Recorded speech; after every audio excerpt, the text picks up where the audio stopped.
Hi, my name's Louie Heard. I am the lead pastor at Second Baptist Church in Arkadelphia, Arkansas.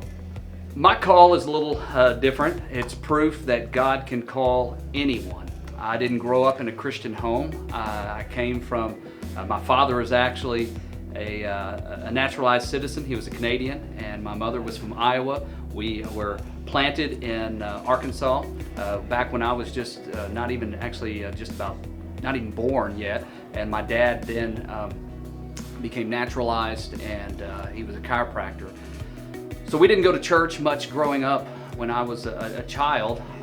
It wasn't until a tragic accident really pushed me toward Christ.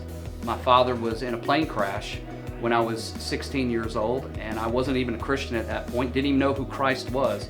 I couldn't tell you anything about the cross, couldn't tell you what the gospel truly was. We would occasionally go to church, but not very often.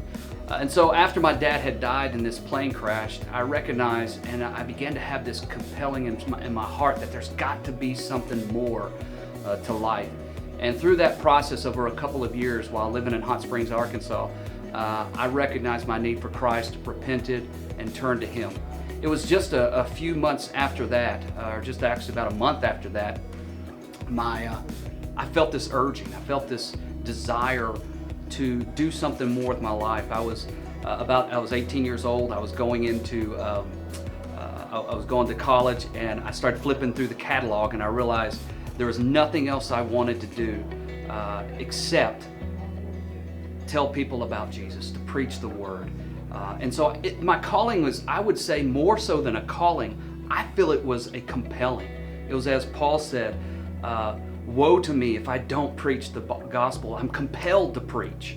And that's really what I would say my calling was about, is to preach the gospel.